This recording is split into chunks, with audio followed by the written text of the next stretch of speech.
నేను ఈరోజు మన సెక్షన్ ని ఒక కొటేషన్ తో స్టార్ట్ చేయబోతున్నాను. విలియం జేమ్స్ చెప్పిన కొటేషన్ ఇది. If you can change your mind you can change your life. అంటే మనం మన మైండ్ సెట్ ని చేంజ్ చేసుకుంటే మన లైఫ్ ని చేంజ్ చేసుకోవచ్చు. Thank you. Yes, thank you very much Sahithi. Okay అండి, ఇవాళ స్పీకర్ గారు మనం ఇన్వైట్ చేసుకుందాము. అండ్ ఇవాళ స్పీకర్ గారిని ఇన్వైట్ చేస్తున్నాను. అండ్ వార్త, డెక్కన్ క్రానికల్, రేడియో మిర్చి, జీ తెలుగు, Zee24 ఇటువంటి ఛానల్స్లో వర్క్ చేస్తూ, అండ్ సార్ ఒక ప్రొడ్యూసర్గా ఒక గవర్నమెంట్ ఆర్గనైజ్ చేసే వాగేష్ అనే టీవీ ఛానల్కి ఒక ప్రొడ్యూస్ చేస్తూ, అండ్ చాలా అవార్డ్స్ గవర్నమెంట్ నుంచి మనకి 7 అవార్డ్స్ తీసుకున్నారండి sir. 7 times various organization, Delhi Telugu academy, India word, Aradhana etcetera నుంచి, అండ్ 8 ప్రెస్టీజియస్ 7 అవార్డ్స్ తీసుకున్నారు sir. And sir certified documentary maker and web media expert, certified NLP practitioner and impact certified trainer and life skills coach is none other than our JV Sriram sir. Welcome sir, JV sir. Thank you Pradeep గారు. Thank you so much. Happy evening to all. ఇందాకంతా చాలాసేపు నాకు మన నందకిషోర్ గారు వినిపించారు, కనిపించలేదు కానీ చాలాసేపు వినిపించారు. Hot topic of this group ఆయన. సో మేబీ నందకిషోర్ గారు బాగా కమ్యూనికేట్ చేస్తున్నారు వీళ్ళందరితో. సో ఎఫెక్టివ్ కమ్యూనికేషన్కి మనకి బెస్ట్ ఎగ్జాంపుల్ నందకిషోర్ గారేనేమో. కాబట్టి అక్కడి నుంచే మనం టాపిక్ స్టార్ట్ చేసుకున్నాం. సో నందకిషోర్ గారు ఒక సెంటెన్స్ మీకు చెప్తాను ఇప్పుడు. నేను నందకిషోర్ గారికి కాదు, నందకిషోర్ గారి గురించి ఒక సెంటెన్స్ మీకు చెప్తాను. దాన్ని మీరు నాకు డీకోడ్ చేసి చెప్పాలి. రెడీయా మీరు? రెడీయా? కూల్. సో నందకిషోర్ గారి అత్తగారి ఏకైక కూతురు యొక్క కొడుకు అక్క నందకిషోర్ గారికి ఏమని పిలుస్తుంది?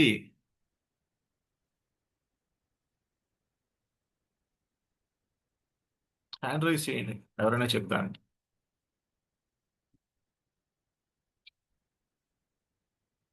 మళ్ళీ ఇంకోసారి చెప్పడం ఉండదు, ఒకసారి చెప్తాం.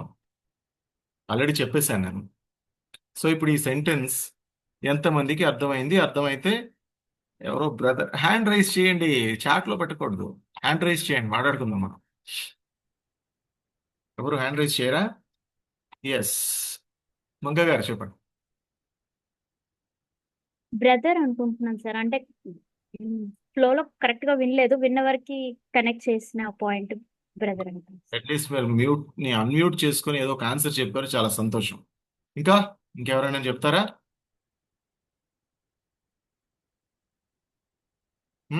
ఎవరు చెప్పరా? రైట్, చెప్పండి వేణు గారు.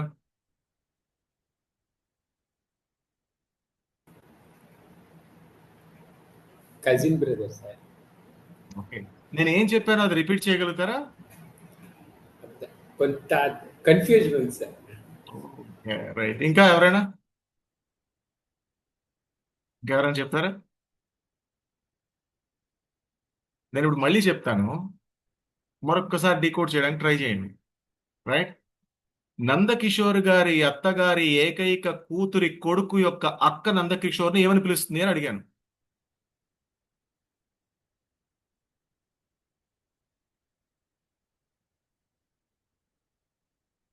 మెంటర్స్ అడుగుదాం. మెంటర్స్ కూడా హ్యాండ్ రైజ్ చేసి పర్లేదు, చెప్పొచ్చు. చెప్పరా ఎవరు? అరే ప్రదీప్ గారు మీరు చెప్తారా? సార్ వినిపించలేదు అనకండి. Daddy sir. కరెక్ట్, డాడీ అని పిలుస్తుంది. నందకిషోర్ గారి అత్తగారి ఏకైక కూతురు అంటే, అత్తగారికి ఏకైక కూతురు అంటే ఈయనకి ఏమవుతుంది? భార్య అవుతుంది. ఆమె కొడుకు, వాళ్ళ అక్క, ఈయనకి ఏమవుతుంది? కూతురు అవుతుంది. ఆ అమ్మాయి ఏమని పిలుస్తుంది? డాడీ అని పిలుస్తుంది. ఇదే క్వశ్చన్ని నేను నందకిషోర్ గారి అమ్మాయి ఆయన్ని ఏమని పిలుస్తుంది అని అడిగితే ఎంత సూటిగా ఉంది, ఎంత స్పష్టంగా ఉంది, ఎంత క్లారిటీగా ఉంది. దాన్నే నేను నందకిషోర్ గారి అత్తగారి ఏకైక కూతురి కొడుకు అక్క నందకిషోర్ని ఏమని పిలుస్తుందంటే ఇంత కన్ఫ్యూజింగ్ గా ఉందండి. ఇంత కష్టపడ్డామంటే మనకు వరుసలు తెలియవా? బట్ స్టిల్ ఎందుకు మన బ్రెయిన్ అంత కన్ఫ్యూజ్ అయింది? ఇప్పుడు రెండిట్లో ఏది బాగా అర్థమైంది? మొదటిదా రెండోదా? ఆబ్వియస్ గా రెండోది, అవునా కాదా? రెండోది క్లియర్ గా అర్థమైంది. సో రెండో రకంగా చెప్పడం ఎఫెక్టివ్ కమ్యూనికేషన్ అవుతుంది. మొదటి రకంగా చెప్పడం కోర్టులో కేసు వాదించడం అవుతుంది. కోర్టులో కేసు వాదించేటప్పుడు ఆ భాష మనకు అందుకే అర్థం కాదు. వాళ్ళు కూడా అలాగే మాట్లాడతారు ఆల్మోస్ట్. అంటే విత్ డ్యూ రెస్పెక్ట్, వాళ్ళు ఆ టెర్మినాలజీ వాడుతూ చక్కగా దాన్ని తిప్పి తిప్పి చెప్తారు. సో మనమైతే ఏం చెప్తాం, నందకిషోర్ గారి కుమార్తె ఆయన ఏమని పిలుస్తున్నారు. సో ఎఫెక్టివ్ కమ్యూనికేషన్ యొక్క మొదటి సూత్రాన్ని మీరు ఇక్కడ అర్థం చేసుకొని ఉంటారనుకుంటున్నా. ఏదైనా సరే సూటిగా స్పష్టంగా అవతల వాళ్ళకి అర్థమయ్యేలా, అవతల వాళ్ళు ఎవరు, మన టార్గెట్ ఆడియన్స్, మనం ఎవరికైతే ఇది చెప్పబోతున్నామో వాళ్ళకి స్పష్టంగా అర్థమయ్యేలా మనం కన్వే చేయగలగడమే ఎఫెక్టివ్ కమ్యూనికేషన్. సరే, ఇది మనం ఎక్కువ టైం వేస్ట్ చేయొద్దు. మనం ఏం చేద్దాం అంటే ఒక చిన్న పీపీటీ తయారు చేసుకున్నాం మీ అందరి కోసం. ఆ పీపీటీని మనం చూడడం స్టార్ట్ చేద్దాం. దానిలో ఉన్న విషయాల్ని ఫాలో అవడానికి ప్రయత్నిద్దాం. ఈ పీపీటీ ఎంతమందికి స్పష్టంగా కనిపిస్తోంది? ఎంతమందికి కనిపిస్తోంది? ఎస్, అందరికీ కనిపిస్తోందా? అందరూ స్పందించాలి, లేకపోతే నేను డల్ అయిపోతాను. నాకు మీ స్పందనలే బ్యాటరీ రీఛార్జ్ అనమాట. లేదంటే స్లో డౌన్, డల్ అయిపోతాను అంటే కాసేపటి పడుకుంటా ఇక్కడ. No, yes, correct, good, right. So effective communication గురించి మొట్టమొదట మనం తెలుసుకోవాల్సిన ఒక 4 చిన్ని మనకు తెలిసిన అంశాల గురించి తెలుసుకుందాం. మొదట అవేంటంటే, మీరు అందరూ వినే ఉంటారు, ప్రతి చిన్న క్లాసెస్ లో కూడా ఇది చెప్తారు మనకి. ఏంటది? LSRW అంటే లిజనింగ్, స్పీకింగ్, రీడింగ్, రైటింగ్. ఇవి మనకి బాగా వచ్చి ఉండాలి మనం కమ్యూనికేట్ చేయాలి అంటే. ఎందుకు? ఫర్ ఎగ్జాంపుల్, ఒక చదువు రాని వ్యక్తి ఉన్నాడు, అతని దగ్గరికి తీసుకెళ్లి ఒక న్యూస్ పేపర్ని మీరు ఇచ్చారనుకోండి, ఆయనకి న్యూస్ అర్థమవుతుందా? ఆయన ఎబిలిటీ ఒకటే, ఏంటి? చూడగలగడం. చూస్తాడు, వింటాడు, మాట్లాడగలుగుతాడు, వింటాడు, మాట్లాడగలుగుతాడు, కానీ చదవలేడు, రాయలేడు. కాబట్టి వేరే వాళ్ళు రాసిన వార్తని తను చదవలేకపోతున్నాడు. అదే టీవీలో న్యూస్ పెట్టామనుకోండి, అతనికి చదువు రాకపోయినా దాన్ని విని మాట్లాడతాడు. సో అందుకు ఈ 4 స్కిల్స్ మనకుండి, అవతల వ్యక్తికి 4 స్కిల్స్ ఉంటే కంప్లీట్ కమ్యూనికేషన్ ఎస్టాబ్లిష్ చేయడానికి మనకి వీలు పడుతుంది. రైట్? మీరు రాస్తే వాళ్ళకి అర్థం అవుతుంది, చెప్తే వినబడి అర్థం చేసుకుంటారు, మీరు రాస్తే చదవగలుగుతారు, మీరు అడిగితే వాళ్ళు రాసి చూపించగలుగుతారు. ఒకవేళ ఈ కమ్యూనికేషన్ టూల్స్ లో 4 ఏవైనా 1-2 తక్కువ అయ్యాయనుకోండి అవతల వ్యక్తుల్లో, అప్పుడు దానికి అనుగుణంగానే మన కమ్యూనికేషన్ ఉండాలి. అంటే ఒక వ్యక్తికి చదవడం రాదు, అప్పుడు మనం ఆయన చదివే పని ఆయనకి పెట్టకూడదు, మొత్తం మనం చెప్తూనే వెళ్ళాలి. I clear? సాహితీ గారు క్లియర్ గా ఉందా నేను చెప్పింది? అర్థమవుతుందా? Yes or no? Yes, good. So ఈ మొదట ఈ స్కిల్స్ పైన మనం వర్క్ చేయాలి. వీటి మీద ఎలా వర్క్ చేయాలనే దాని జోలికి నేను వెళ్ళను, ఎందుకంటే ఇది బేసిక్, మీ అందరికీ తెలుసు. అనవసరంగా దీని గురించి మనం టైం వేస్ట్ చేసుకోవద్దు. నెక్స్ట్ లెవెల్ ఆఫ్ థింగ్ అంటే కీ ఎలిమెంట్స్ ఏముంటాయి కమ్యూనికేషన్ లో అనేది ఒకసారి చూద్దాం. మనం ఒక ట్రైనర్ గా, ఒక స్పీకర్ గా కీ ఎలిమెంట్స్ అనగానే జెన్జీ భాషలో చెప్పుకోవడానికి ట్రై చేద్దాం. అంటే సాహితీ వాళ్ళ భాషలో చెప్పుకోవడానికి ట్రై చేద్దాం. సాహితీ జెన్జీ అనుకుంటా కదా? Your Gen Z, right? జెన్ ఆల్ఫావా? Unmute yourself. యో జనరేషన్ జీయా, జనరేషన్ ఆల్ఫానా? మీరు ఎప్పుడు పుట్టారు? 2012 లో పుట్టాను సార్. 2012 లో పుట్టాను సార్. 13 ఇయర్స్. 13 ఇయర్స్ అమ్మాయి ఏమవుతుంది? ఎవరు చెప్తారు నాకు? 13 ఇయర్స్ అమ్మాయి జెన్ జీయా, జెన్ ఆల్ఫానా? ఎవరో హ్యాండ్ రైజ్ చేసినట్టున్నారు, ఇద్దాం వాళ్ళకి ఛాన్స్. ఎస్, పరమేష్ గారు చెప్పండి. జెన్జీ సార్, జెన్జీ అవుతారా? జెన్ ఆల్ఫా ఎప్పటి నుంచి మొదలైంది? 2005 కన్నా బిలో పుట్టిన వాళ్ళకి. బిలో 1998. వాళ్ళు జెన్ జీలో 2005 తర్వాత. ఎస్ సార్, 1998 to 2005 పుట్టిన వాళ్ళు. వాళ్ళు జెన్ జీలు. Yes sir. జెన్ ఆల్ఫా అవుతుంది అప్పుడు తను, అంతేనా? తను 2012 అని చెప్పింది, right? So Gen alpha or Gen Z, వీళ్ళ భాషలో చెప్పుకుందాం. యో యో యో అని సింపుల్ గా గుర్తుంటుందని పెట్టాను. యో యో యో అని. ఏంటో తెలుసా? ఈ 3 సింపుల్ అండి. యో, your audience, your message. Simple. Me communication లో మీరు గుర్తు పెట్టుకోవాల్సిన కీ ఎలిమెంట్స్ ఏంటయ్యా అంటే, యు అంటే మీరు ఏ విషయాల్ని చక్కగా ఏ రకంగా ప్రజెంట్ చేయగలరు అనేది మీకు మీరు తెలియాలి. Know yourself first. మాట్లాడడం నాకు బాగా వచ్చు, రాయడం నాకు బాగా వచ్చు, ప్రజెంట్ చేయడం నాకు బాగా వచ్చు, చూపించడం బాగా వచ్చు, ఎక్స్ప్లెయిన్ చేయడం బాగా వచ్చు, లేదంటే బొమ్మ గీయడం బాగా వచ్చు. So that is your ability, right? అది మొదట మనకు తెలియాలి. ఒకవేళ మాట్లాడటమే మన ఎబిలిటీగా మనం మార్చుకోవాలనుకుంటే వీ హ్యావ్ టు వర్క్. మనం దాని మీద వర్కౌట్ చేసుకోవాలి. వర్కౌట్ చేసుకొని మనం మాట్లాడగలిగేటట్టు చేసుకోవాలి. ఇది మొదటి element. You. Next element comes your audience. ఇక్కడికి వచ్చే వాళ్ళు ఎలాంటి వాళ్ళు అనేది నాకు తెలిస్తేనే వాళ్ళకి ఎలా చెప్పాలనేది నాకు తెలుస్తుంది.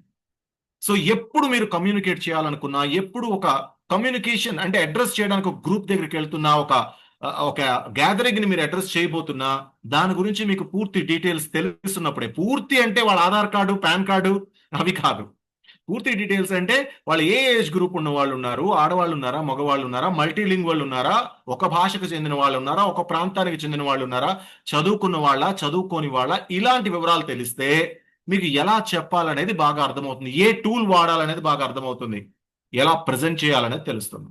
So that is know your audience కిందకు వస్తుంది. నీ ఆడియన్స్ ఆధారంగా నీ కమ్యూనికేషన్ మారాలి. అండ్ లాస్ట్లీ, నువ్వు నీ ఆడియన్స్ నీకు తెలిసిపోయాయి కాబట్టి ఈ రెండింటిని బేస్ చేసుకొని నీ మెసేజ్ ఉండాలి. నాకు పాట పాడడం రాదు, బట్ స్టిల్ నేను పాటే పాడి మా అందరికీ చెప్తాను వాళ్ళందరికీ అంటే అది రాంగ్ వే, అంటే రాంగ్ పాత్ మీరు చూస్ చేసుకున్నారని అర్థం. వాళ్ళు డిస్కనెక్ట్ అయిపోతారు. ఇప్పుడు నాకు పాట రాదు, మరి మౌనంగానే ఎదగమని అని అందుకున్నారు అనుకుందాం, అనుకొని ఇలా అందుకుంటే ఎవడన్నా వింటాడా? జై హింద్, అట్నుంచడే పారిపోతాడు. ఇంకా మన డిస్కనెక్ట్, అక్కడ కూర్చొని ఉన్నవాడు డిస్కనెక్ట్ లో ఉంటారు వాళ్ళు. సో మీరు కనెక్ట్ చేసుకోవాలంటే మీ స్ట్రెంగ్త్ ని మీరు వాడుకోవాలి. మీ స్ట్రెంగ్త్ డైలాగ్ చెప్పడమా, మీ స్ట్రెంగ్త్ గట్టిగా మాట్లాడుతూ హాయ్ హలో నమస్తే విజయవాడ అని పలకరించడమా, ఏది మీ స్ట్రెంగ్త్, ఎలా మీరు చేయగలరు అనేదాన్ని మీ మెసేజ్ లో మొదట చూపించుకోవాలి. అండ్ మీ మెసేజ్ ఎలా ఉండాలి అనేదే ఇవాళ మన నెక్స్ట్ పార్ట్స్ లో మనం తెలుసుకోబోతున్నాం. మన మెసేజ్ అంటే ఏంటి, మన ప్రెజెంటేషన్, మన స్పీచ్, వాట్ ఎవర్ మనం దేన్నైతే తయారు చేసుకోబోతున్నామో అది మనం ఎలా కమ్యూనికేట్ చేసుకోవాలనేదే నెక్స్ట్ ముందు వాటిలో తెలుసుకునే ప్రయత్నం మనం చేస్తాం. అయితే ఇక్కడ 2 టైప్స్ ఆఫ్ కమ్యూనికేషన్స్ ఉంటాయి. ఇప్పుడు స్కూల్లో మన టీచర్ నువ్వులే చెప్పు 4th టేబుల్ చెప్పు అంటే 4 1s 4, 4 2s 8, 4 3s 16, 16 sorry madam, 4 3s 4 3s 12, 4 4s 16, 4 5s 25, 25 తీ 5 సార్లు గుజిల్ తీ. This is violent communication, you know. ఇది చిన్న పిల్లల్ని మనం భయపెట్టడానికి చేసే ఒక టైప్ ఆఫ్ వైలెంట్ కమ్యూనికేషన్. ఇది వాళ్ళు భయపెట్టి వాళ్ళతో చదివించాలి, బలవంతంగా అయినా చదివించాలి, వాళ్ళు ఆడుకుంటా ఉంటున్నాం వాళ్ళకి స్కూల్కి రప్పించాలని ఒక నిర్బంధ విద్యా కాన్సెప్ట్ లో భాగం అది. ఇప్పుడు మిమ్మల్ని అందరినీ నిర్బంధించి కూర్చోబెడితే నన్ను కొడతారు. ఒక్కొక్కరు ఎలా ఉన్నారు చూడండి, కండలేసుకొని. మిమ్మల్ని నిర్బంధించలేను. సో మీతో ఎలాంటి కమ్యూనికేషన్ ఉండాలి నా దగ్గర? నాన్ వైలెంట్ కమ్యూనికేషన్ ఉండాలి. మరి నాన్ వైలెంట్ కమ్యూనికేషన్లో ఏమున్నాయంటే 4 కాంపోనెంట్స్ ఉన్నాయంట. అవేంటో తెలుసా? అబ్జర్వేషన్. నేను ఇక్కడికి వచ్చాను, ఒక 5 నిమిషాలు ఉన్నాను, అందరూ నందకిషోర్ గారిని ఏదో రకంగా వేసుకోవడానికి ప్రయత్నిస్తున్నారు. ఎవరు పార్ట్ వాళ్ళు పోషిస్తున్నారు. అందులో ఎవరెవరు మాట్లాడుతున్నారు, ఎవరెవరు ఎక్స్ప్రెషన్స్ ఇస్తున్నారు, ఎవరెవరు చూస్తున్నారు, ఎవరెవరు నవ్వుకుంటున్నారని నేను అబ్జర్వ్ చేస్తూ ఉన్నా 5-10 నిమిషాలు. నౌ ఐ నో ఎవరు ఏంటి అనేది కొంత తెలిసింది నాకు. ఇది అబ్జర్వేషన్ ద్వారా తెలిసింది. 2, మీరు మాట్లాడుతున్నప్పుడు, మీ ఎక్స్ప్రెషన్స్ ఇస్తున్నప్పుడు మీ ఫీలింగ్స్ ని నేను చూస్తూ ఆ ఫీలింగ్స్ ని డీకోడ్ చేసుకునే ప్రయత్నం చేస్తున్నా. ఇప్పుడు ఫర్ ఎగ్జాంపుల్ పరమేష్ ని నేను చూస్తున్నా, ఆయన నేను మాట్లాడుతుంటే ఎంజాయ్ చేస్తున్నాడు. ఆయన హీస్ ఎంజాయింగ్ నౌ, నవ్వుతున్నాడు మధ్య మధ్యలో. భలే చూసాడు ఆయన, అమ్మ పట్టుకున్నాడు, నా గురించి ఏం తెలుసుకున్నాడో అని. రైట్? సాహితీ అయితే సీరియస్ గా ఒక్క పాయింట్ కూడా మిస్ అవ్వకుండా వినాలని అలా చూస్తోంది, పక్కన రాసేసుకుంటుంది గబగబని, నోట్స్ కనిపించకుండా మనకి, కానీ రాసుకుంటోందని తెలిసిపోతోంది. చూసారా? అవునా కాదా సాహితీ? చూసారా? So this is all observation and feeling. మనకి అవతల వాళ్ళ ఫీలింగ్స్ ఎలా ఉన్నాయి, వాళ్ళు ఎలా స్పందిస్తున్నారని 2 చేయడం. అండ్ 3వది, వీటి ఆధారంగా వాళ్ళ అవసరాలు ఏంటనేది తెలుసుకోవడం. అంటే నేను మాట్లాడుతున్నప్పుడు ఇంతకు ముందు నేను చెప్తున్న కాన్సెప్ట్ కి మీరు ఎంతమంది కనెక్ట్ అవుతున్నారు, ఎంత దూరంగా జరుగుతున్నారు. ఇప్పుడు మంగళ గారు ఉన్నారు, ఇలా పెట్టుకొని ఇంకా ఏం చెప్తారు, ఇంకా ఏం చెప్తారు, ఇంకా ఏం చెప్తారు అని ఒక ఇంక్విజిటివ్ థాట్ ప్రాసెస్ తో ఆవిడ కూర్చున్నారు. అవునో కాదా ఆవిడ మీరు తర్వాత అడగండి. రైట్? ఇది నాకేమిస్తోంది, ఈవిడ నీడ్స్ ఏంటి, ఇంకా ఈవిడికి ఇవ్వాలి, ఇందులో ఈవిడికి ఇష్టం ఉంది, రైట్, ఇంకా ఈవిడికి ఏదో ఇవ్వాలి అనే ఒక ఐడియాని నాకు ఇస్తోంది. సో ఇలా నేను నీడ్స్ ని తెలుసుకునే ప్రయత్నం చేయాలి. అట్ ద సేమ్ టైం మీతో మాట్లాడాలి, మీకు యాక్టివిటీ ఇవ్వాలి, మిమ్మల్ని ఐస్ బ్రేక్ చేయాలంటే మీకు నాకు మధ్య ఉన్న దూరాన్ని తగ్గించాలి, మీ అవసరాలు నేను తెలుసుకోవాలి. మీ అవసరం ఏంటి వాళ్ళ, నాకు క్లారిటీ ఉంది. ఎందుకు? ప్రదీప్ ఆల్రెడీ చెప్పారు, సార్ వీళ్ళు వాళ్ళ ఎఫెక్టివ్ కమ్యూనికేషన్ నేర్చుకోవడానికి వస్తున్నారు, వాళ్ళకి అది మనం చెప్పాలి అని. సో ఎఫెక్టివ్ గా కమ్యూనికేట్ చేయడం ఎలా అనే ఒక క్వశ్చన్ మార్క్ తో మీరు ఇక్కడ వచ్చి ఉంటారని ఆ నీడ్ నాకు తెలిసింది. ఇప్పుడు నెక్స్ట్ ఏంటి, నేను మిమ్మల్ని డిమాండ్ చేయకూడదు, ఆర్డర్ చేయకూడదు, అంతే కదా వేణుగారు? ఇప్పుడు నేను వేణు ఏంటి ఎక్కడ అలా కూర్చున్నామంటే వెనక బ్యాక్గ్రౌండ్ ఏంటి అంటే మేము ఉన్న కెమెరా కూడా ఆపేస్తాడు. రేపటి నుంచి ఆయన క్లాస్ కూడా రాడు. ప్రదీప్ ఫోన్ చేసి చెప్తాను అనమాట, సార్ ఏం ట్రైనింగ్ సార్, నా వల్ల కాదు సార్, ఇది ఇలా కొడతాం తిడతాం అంటే కుదరదు సార్ అని చెప్తారు ఫోన్ చేసి. అదే నేను వేణు గారు ప్లీజ్ మీ కెమెరా ఆన్ చేసుకోండి, కొంచెం స్ట్రైట్ గా చేసుకుంటారా, మీ మైక్ ఒకసారి అన్మ్యూట్ చేసుకోండి అని నేను రిక్వెస్ట్ చేస్తున్నాను అనుకోండి, ఎస్ నా కమ్యూనికేషన్ ఆయనకు తగులుతుంది. సో నేను ఈ 4 నాన్ వైలెంట్ కమ్యూనికేషన్ కాంపోనెంట్స్ తో మిమ్మల్ని రీచ్ అవ్వాలి. నేను చెప్పాలనుకున్నది ఒక రిక్వెస్ట్ అండ్ ప్లెజెంట్ మేనర్ లో మీకు అందించే ప్రయత్నం చేయాలి. సో నాన్ వైలెంట్ కమ్యూనికేషన్ మీకు అర్థమైందా? ఇది ఎవరికో తెలుసా? స్కూల్ పిల్లలకి కాదు. అఫ్ కోర్స్ సాహితీ స్కూల్ పిల్లే, కానీ ఇక్కడ మాత్రం ట్రైనర్. ఆమె నేను అడల్ట్ గానే చూడాలి. 13 ఏళ్ళ పిల్ల ఏముందిలే సాహితీ రాసుకున్నావా అని అడగకూడదు, సాహితీ గారు అని అడగాలి నేను, because she is going to be trainer. ఇక్కడ అడల్ట్ ఎడ్యుకేషన్ నడుస్తుంది. సో ఆ రిక్వెస్టింగ్ మేనర్ లో నాన్ వైలెంట్ కమ్యూనికేషన్ రేపు మీరు కూడా మీ ట్రైనింగ్స్ లో ఇంపార్ట్ చేసుకోవాలి for effective communication. I clear on this? అందరికీ క్లియర్ అర్థమైందా? రైట్. దీనిలో ఒక 2 చిన్న 2 పార్ట్స్ ఉన్నాయి, వాటిని ఒకసారి డిస్కస్ చేసుకునే ప్రయత్నం చేద్దాం. మొదటి పార్ట్ ఆఫ్ ఎన్విసి అంటే నాన్ వెజ్ కాదు, non violent communication is expressing honesty through the 4 components. మన దగ్గర ఉన్న 4 కాంపోనెంట్స్ ద్వారా మనం తెలుసుకున్న ఇన్ఫర్మేషన్ ని హానెస్ట్ గా ఎక్స్ప్రెస్ చేయాలి. క్లియర్? హానెస్ట్ గా అంటే నిజం తెలిసింది కదా అని రూడ్ గా చెప్పక్కర్లే. ఫర్ ఎగ్జాంపుల్ ఇక్కడ ఫణీంద్ర ఉన్నారు. ఫణీంద్ర గారు నాకు ఒక పాన్ షాప్ దగ్గర సిగరెట్ కాల్స్తూ కనిపించారు. మీరు కాల్చరు నాకు తెలుసు, విత్ డ్యూ రెస్పెక్ట్ ఒక చిన్న ఎగ్జాంపుల్లో మిమ్మల్ని వాడుకుంటున్నాను, ఓకేనా, విత్ యువర్ పర్మిషన్. ఫణీంద్ర గారు నాకు సిగరెట్ కాలుస్తూ కనిపించారు. ఆయన నాకు సిగరెట్ కాలుస్తూ కనిపించాడు కదా అని హానెస్ట్ గా ఎక్స్ప్రెస్ చేయమన్నారని మీ అందరి ముందు ఫణీంద్ర గారు నాకు బాగా తెలుసండి, ఇందాక నేను పాన్ షాప్ దగ్గర ఆయన సిగరెట్ కాలుస్తూ చూశానని చెప్పాను అనుకోండి, కొంప కొల్లేరైపోద్ది. ఒకవేళ ఆయనకి మీకు మీరు నాకు కరెక్ట్ గా కనిపించట్లేదు, ఎస్ అన్మ్యూట్ చేసుకోండి ఒకసారి. What's your age? Me age ఎంత సార్? అందరి ముందు చెప్పకూడదు సార్. ఎంతండి? 26 సార్. 26 ఇయర్స్ ఫణీంద్ర గారికి ఒకవేళ పెళ్ళి అయి ఉంటే, అయి ఉండదు, because he seems to be smart, అందుకే అయి ఉండదు. బట్ ఒకవేళ పెళ్ళయి ఉంటే ఫణీంద్రకి, నేను ఈ విషయం ఇక్కడ డైరెక్ట్ గా అందరి ముందు చెప్పుంటే, వెనక ఒకవేళ వాళ్ళ వైఫ్ ఉండుంటే వాళ్ళ రాత్రి ఆయన పరిస్థితి ఏంటి ఊహించుకోగలమా లేదా జయభారతి గారు? డెఫినెట్ గా ఊహించుకోగలం కదా మనం. ఒకవేళ ఇంట్లో వాళ్ళ ఆవిడ ఉండి నేను చెప్పిన నిజం వినేస్తే ఎంత కొంప కొల్లేరైపోతుంది. కాబట్టి మై డియర్ ఫ్రెండ్స్, ఇదే విషయాన్ని నేను ఇంకోలా కూడా చెప్పొచ్చు. ఫణీంద్ర సిగరెట్ కాల్చడం కాదు ఇంపార్టెంట్, ఫణీంద్ర నాకు కనిపించారని చెప్పడం ఇంపార్టెంట్. అది కమ్యూనికేషన్. సో ఎస్, నాకు ఫణీంద్ర గారు తెలుసండి, ఇందాక నేను వస్తుంటే he was buying something on the road. నిజమే కదా, అందులో అబద్ధం ఏమనుందా? హీ వాజ్ బయింగ్ సంథింగ్, ఏదో అక్కడ కొనుక్కుంటున్నాడు. ఆయన ఏం కొనుక్కుంటున్నాడు నేను చెప్పాల్సిన అవసరం లేదు. సో అలా హానెస్ట్ గా ఉండాలి, కానీ రూడ్ గా వెళ్ళకూడదు.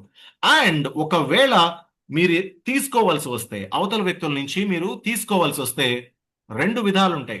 ఇప్పుడు ఫర్ ఎగ్జాంపుల్ ఎవరికైనా ఒంట్లో బాగాలేదు, పాపం వాళ్ళకి చాలా ఇబ్బందిగా ఉంది, వాళ్ళ దగ్గర డబ్బులు లేవు, వాళ్ళు చాలా కష్టపడుతున్నారనే విషయం మనకు తెలిసినప్పుడు పరమేష్ గారు మనం ఏం చేస్తాం, ఏమంటాం? మన ఇన్స్టెంట్ రెస్పాన్స్ ఏంటి? అయ్యో అవునా, ఏమన్నా అయ్యో హెల్ప్ పాపం చేద్దామని వస్తుంది అంటాం. సార్. అయ్యో పాపం అని అంటాం కదా, రైట్? Okay, done. అయ్యో పాపం అన్న తర్వాత, ఆ మాట అనేసిన తర్వాత మనకి ఎంతసేపు ఆ విషయం గుర్తుంటుంది? ఎంతసేపు గుర్తుండదు. ఒక 2-3 నిమిషాలు మన మైండ్లో తిరుగుతుంది, మళ్ళీ మన థాట్ ప్రాసెస్ వేరే వైపు వెళ్ళిపోతుంది. ఒక రోజుకు ఒక 20,000 ఆలోచనలు మనం చేస్తాం, అందులో అది ఎక్కడో కొట్టుకుపోతుంది. ఇది సింపతి. సింపతి ఎక్కువసేపు నిలబడదు, దాన్ని కొంచెం మారిస్తే ఎంపతి. ఈ ఎంపతి అంటే అవతల వాళ్ళ సమస్యలో మనల్ని కాళ్ళు పెట్టి ఉండడం, అంటే putting our feet in other shoes అంటాం. అంటే అవతల వాళ్ళ బూట్లలో మన కాళ్ళు పెట్టడం అంటే దాని అర్థం నిజంగానే సరిపోని 5వ నెంబర్ షూలో 12వ నెంబర్ కాలు పెట్టడం అని కాదు. అది కాదు దాని అర్థం. దాని అర్థం ఏంటంటే అవతల వాళ్ళ ప్లేస్ లో మనం ఉండి ఆలోచించగలగడం. అంటే ఏంటి, అయ్యో ఆ కష్టంలో వాళ్ళు ఉన్నారా అని ఒక్క క్షణం మనల్ని మనం అక్కడ ఊహించుకోగలిగితే వాళ్ళకి ఏదో రకంగా సాయం చేయాలి, వాళ్ళకి ఏదో రకంగా మనం అందించాలి ఏదైనా అనే ఒక కుతూహలం కలుగుతుంది. దీనే మనం ఎంపతి అంటాం. అందుకు ఎప్పుడు కూడా రిసీవింగ్ ఎండ్ లో ఉన్నప్పుడు మనం, అంటే అవతల వాళ్ళ సమస్య చెప్తారు, లేదా వాళ్ళు ఏదో డౌట్ అడుగుతారు, ఏదైనా చెప్పాలనుకుంటారు, అప్పుడు ఎంపథెటికల్ గా ఈ 4 కాంపోనెంట్స్ ఫాలో అవుతూ దాన్ని మనం తీసుకోవాలట. ఇది నాన్ వైలెంట్ కమ్యూనికేషన్ లో ఉన్న 2 పార్ట్స్ గురించి ఇప్పుడు మనం తెలుసుకుందాం. ఇప్పుడు కొన్ని చిన్న చిన్న ట్రిక్స్ తెలుసుకునే ప్రయత్నం చేద్దాం. దీన్ని సింపుల్ గా పెద్ద ప్రాసెస్ లేకుండా సింపుల్ గా మీకు ఒకటి చెప్తాను. ఏంటి తెలుసా? ఇవే EC journey. It's easy you know. Effective communication journey, EC journey. ఒక ఫ్లైట్ జర్నీ లాగా దీన్ని మనం ఊహించుకుందాం. రైట్? ఒక ఫ్లైట్ ఎక్కడానికి మనం ఎయిర్పోర్ట్కి వెళ్ళాం. వెళ్ళిన తర్వాత చెక్ ఇన్ అంతా అయిపోయిన తర్వాత గేట్ దగ్గరికి వెళ్ళి కూర్చుంటాం. ఒక గంట సేపు వెయిట్ చేస్తాం. ఎందుకు? మన ఫ్లైట్ వస్తే గానీ మన ఎక్కనివ్వడాడు. వచ్చాక గేట్లు ఓపెన్ చేస్తే మన టికెట్ చూసి లోపలికి పంపిస్తుంటాడు. దీన్నే మనం ఏమంటాం? బోర్డింగ్ అంటాం. అంటే లోపలికి వెళ్ళి ఆ పైన డెక్ లో మన సామాన్లు పడేసి మన సీట్ మనం ఎత్తుక్కొని కూర్చొని బెల్ట్ పెట్టుకొని కూర్చుంటాం. This is called boarding. ఇది అయిపోగానే నెక్స్ట్ వాడు ఏం చేస్తాడు? ఫ్లైట్ వెంటనే ఎగిరిపోద్దా గాల్లోకి? ఇలాగా ఎగరదు. ఉన్న ఆ బే నుంచి ఏదైతే గేట్ ఉందో ఆ గేట్ నుంచి విడిపోయి నెమ్మదిగా బయట వచ్చి నెమ్మదిగా కార్ నడిచినట్టు నడుచుకుంటా వెళ్తుంది రన్వే వరకు. రైట్? వీల్స్ పైన. దాన్ని మనం టాక్సీ అంటాం. అక్కడికి వెళ్ళిన తర్వాత ఆగిపోతాడు. ఆగిపోయి ఒక్కసారి ఫుల్ ఇంజన్స్ అన్ని ఆన్ చేసి చెక్ చేసి జమ్ జమ్ లాడించి జమ్ అని లాగుతాడు. ఒక 100, 150, 200 కిలోమీటర్ స్పీడ్ అటైన్ చేసి జమ్ అని పైకి లేస్తుంది. ఒక 2-3 మినిట్స్ ప్రాసెస్ అది. మనకు కూడా వెన్నులో వణుకు పుట్టిస్తుంది. ఎన్నిసార్లు మీరు ఫ్లైట్ ఎక్కినా ప్రతిసారి టేక్ ఆఫ్ అప్పుడు ఇది ఎగురుతుందో లేదో అన్న భయానికి కొంచెం మనకి ఒళ్ళు జల్లుమంటుంది. రైట్? ఇది టేక్ ఆఫ్. టేక్ ఆఫ్ అయిన తర్వాత గాల్లోకి వెళ్ళిపోయాడు. 35,000 ఫీట్లో 30,000 ఫీట్లోకి వెళ్ళిపోయాడు. అక్కడ ప్రశాంతంగా ఫ్లై చేస్తూ ఉంటాడు. రైట్? అండ్ నెక్స్ట్ తీరా గమ్యానికి చేరుకున్న టైంకి ఏం చేస్తాడు? మళ్ళీ కిందకి స్లోగా వచ్చేస్తుంటాడు. ఈ కిందకు వస్తున్నప్పుడు కూడా మనకి జల్ జల్ అంటుంటుంది, బీపీ పడిపోతూ ఉంటుంది ల్యాండింగ్ అప్పుడు కూడా. రైట్? స్లోగా వస్తాడు, దిగుతాడు, కింద ల్యాండింగ్ గేర్ కింద భూమికి తగులుతుంది, బండి ఇలా ఇలా అవుతుంది, కాసేపు వెళ్ళి బ్రేక్ వేస్తాడు. ఆ తర్వాత మనం ఏం చేస్తాం? డీబోర్డ్ చేస్తాం, బెల్ట్ క్లిప్పుకొని లేచి బయటకు వస్తాం. ఇవన్నీ మాకు తెలిసినవే. ఈ కబుర్లు నాకు ఎందుకు చెప్తున్నావు అని మీరు నాకు అడగచ్చు. ఈ కథ చెప్పడం వెనకాతలో ఒక కమామీష్ ఉంది, ఊరికనే చెప్పలే. ఎందుకంటే దీన్ని గుర్తుపెట్టుకుంటే మీకు ఈ ఎఫెక్టివ్ కమ్యూనికేషన్ గుర్తుపెట్టుకోవడం ఈజీ అయిపోతుంది కాబట్టి. అందుకే దాన్ని ఏమన్నాం? ఈజీ అన్నాం. బోర్డింగ్ అంటే ఏంటి? మీ స్పీచ్ లో, మీ ట్రైనింగ్ లో, మీ అడ్రస్సింగ్ లో మొట్టమొదట ఉండాల్సింది సాల్యుటేషన్స్. దీన్నే మనం బోర్డింగ్ అంటున్నాం. అక్కడ ఉండే వ్యక్తులు ఎవరు అని చూడకుండా అందరికీ నమస్కారం అనక్కల్లా. సాల్యుటేషన్స్ అంటే అందరికీ సెల్యూట్ అని కొట్టమని కాదు. అక్కడ ఉండే వ్యక్తుల ఆధారంగా మన సాల్యుటేషన్స్ మారిపోతాయి. పిల్లలందరూ ఉంటే హాయ్ హెలో అని పిలుస్తాం. రైట్? పెద్దవాళ్ళు ఉంటే అందరికి నమస్కారం అంటాం. వాళ్ళతో కలిసిపోవడానికి, వాళ్ళతో మమేకం అయిపోవడానికి, వాళ్ళు మనని ఓన్ చేసుకోవడానికి ఎలాంటి సాల్యుటేషన్స్ పనికొస్తాయో తెలుసుకొని వాటిని వాడటమే బోర్డింగ్ అంటే. నరేంద్ర మోదీ గారు వస్తారు ఆంధ్రప్రదేశ్కో తెలంగాణకో, వచ్చి ఇక్కడ కూర్చుంటారు, స్పీచ్ ఇవ్వడానికి రెడీ అవుతారు, అందరికీ నమస్కారం అంటారు. మనందరం ఓ చపలు కొడేస్తాం ఆ ఒక్క ముక్కకి. మీరు అంతా బాగున్నారా అని అడుగుతారు. ఆ తెలుగు ఏం స్పష్టంగా ఉండదు, బట్ స్టిల్ మనందరం ఓ తెలుగులో మాట్లాడని చపలు కొడేస్తాం. కొట్టేసి ఆయనతో కనెక్ట్ అయిపోతాం. నెక్స్ట్ ఆయన తెలుగులో మాట్లాడు, మొత్తం హిందీలోనే మాట్లాడతాడు, స్టిల్ మనం ఆయనతో కనెక్షన్ లోనే ఉంటాం. చూసారా? బోర్డింగ్. ఆయన మిమ్మల్ని ఆయన ఫ్లైట్ లోకి ఎక్కించుకున్నాడు, మీతో పాటు ఆ ఫ్లైట్ లోకి ఆయన ఎక్కేసాడు. అది సాల్యుటేషన్స్ కునే పవర్.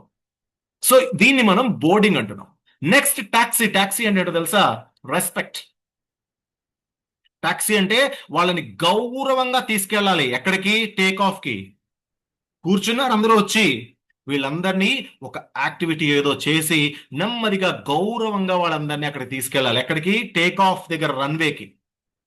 ఇదంతా ఒక ప్రాసెస్. సడన్ గా పట్టుకెళ్ళిపోయి ఇప్పుడు ఎఫెక్టివ్ కమ్యూనికేషన్ అనగానే డెఫినేషన్ చెప్తాను రాసుకోండి అంటే మీరు వినరు. మీకు ఏదో ఒక ప్లాట్ఫామ్ నేను అరేంజ్ చేయాలి, మిమ్మల్ని అందరినీ అక్కడ తీసుకురావాలి, అది రెస్పెక్ట్ఫుల్ గా జరగాలి. దాన్నే మనం టాక్సీ అనుకుంటున్నాం. మూడోది ఏం చెప్పాను? టేక్ ఆఫ్ అని చెప్పుకున్నాం. ఈ టేక్ ఆఫ్ అంటే ఏంటో తెలుసా? ఒక 3-minute యాక్టివిటీ రైడ్ ఇది. అంటే మిమ్మల్ని అందరినీ సబ్జెక్ట్ కి కనెక్ట్ చేయడం. నన్ను నేను కనెక్ట్ చేసుకున్న సాల్యుటేషన్స్ తో, రెస్పెక్ట్ తో మిమ్మల్ని అందరినీ ప్రయాణంలోకి తీసుకెళ్ళడం స్టార్ట్ చేశాను. ఇప్పుడు సబ్జెక్ట్ తో మిమ్మల్ని అందరినీ కనెక్ట్ చేయాలి. ఇందాక నేనేం చేశాను? ఒక సెంటెన్స్ చెప్పి ఆ సెంటెన్స్ తాలూకా ఫైనల్ మీనింగ్ ఏంటి, ఆ పిలుపు ఏమని పిలుస్తారు అని అడిగాను. ఒక 3 minutes మనం యాక్టివిటీ చేసాం, గుర్తుందా? దానిలో నుంచి చెప్పాను ఎఫెక్టివ్ కమ్యూనికేషన్ అంటే ఏది, నాన్ ఎఫెక్టివ్ కమ్యూనికేషన్ అంటే ఎలా ఉంటుంది అనేది దానిలో నుంచి మీకు చెప్పాను. అదే టేక్ ఆఫ్. అక్కడ టేక్ ఆఫ్ అయిన వాళ్ళు నేను మళ్ళీ ల్యాండ్ చేసే వరకు నాతో పాటు ట్రావెల్ చేస్తూనే ఉంటారు. దాన్నే మనం ఫ్లయింగ్ అంటాం. ఈ ఫ్లయింగ్ లోనే కథలు చెప్పాలి, కబుర్లు చెప్పాలి, విషయం చెప్పాలి. ఊరినే వదిలేసి మళ్ళీ మొత్తం సీరియస్ గా చెప్పేస్తా అంటే కుదరదు. అందుకే ఇప్పుడు చూడండి, టేక్ ఆఫ్ అవి ఇవి అని చెప్పి ఆ విమానం కబుర్లని చెప్పి దానిలో మిమ్మల్ని తీసుకొచ్చాను. ఎందాయర్ మీరు ఎయిర్ లో ఉన్నారు, మీకు కథలు చెప్తూ కాన్సెప్ట్ ని మీకు ఇస్తూ ఉండాలి. ఎందుకంటే అటెన్షన్ స్పాన్ చాలా తక్కువ అడల్ట్స్ కి, ఎక్కువసేపు ఉండరు. సో వాళ్ళని ఏదో ఒకటి తిప్పుతూ మనం తీసుకెళ్ళగలగాలి. నెక్స్ట్ ఏంటి? ఫ్లయింగ్ తర్వాత ల్యాండింగ్ అని చెప్పుకున్నాం, రైట్? అయితే ల్యాండింగ్ కి ముందు పవర్ ఆఫ్ స్టోరీ టెల్లింగ్ తెలుసుకుందాం. మనం స్టోరీ టెల్లింగ్ ఎలా చేయాలి, ఎందుకంటే స్టోరీ టెల్లింగ్ అనేది అక్కడ మెన్షన్ చేసుకున్నాం కదా. సో ఈ స్టోరీ టెల్లింగ్ ఎలా అట, ఎప్పుడు కూడా స్టోరీస్ ఏం చేస్తాయి అనేది మనం తెలుసుకుందాం. ఏం చేస్తాయట? స్టోరీ, నేను ఫ్లైట్ అనగానే ఇక్కడ ఎక్కిన వాళ్ళందరూ నేను అప్పుడు ఎక్కాను కదా, ఇలాగే ఉంటుంది కరెక్టే అని గుర్తు చేసుకోవడానికి ట్రై చేస్తారు. ఎక్కని వాళ్ళందరూ ఇలా ఉంటుందా, ఓహో ఇలా ఎక్కుతారా, దాన్ని అలా అంటారా అని తెలుసుకోవడానికి ప్రయత్నిస్తారు. ఎందుకంటే దాన్ని మనం చాలా గొప్పగా చూస్తాం. ఫ్లైట్ ఎక్కడం, ఎక్కడికి వెళ్ళడం అనే దాన్ని చాలా గొప్పగా చూస్తాం. ఇప్పుడు నేను ఎర్ర బస్సు ఎక్కుతారని చెప్పాను అనుకోండి, ఎర్ర బస్సులో కూడా మనం రుమాలు వేసుకుంటాము, సీట్ కోసం కొట్టుకుంటాం, 2వ స్టేజ్లో, 3వ స్టేజ్లో కూర్చుంటాము, 4వ స్టేజ్లో టికెట్ కొడతాడు, ఇవి చెప్పాను అనుకోండి, ఏంటి బస్సు గోలా అని డిస్కనెక్ట్ అవుతారు. నేనేం చేశాను, ఒక గ్లోరిఫైయింగ్ మేనర్లో తీసుకెళ్లి విమానానికి కలిపాను.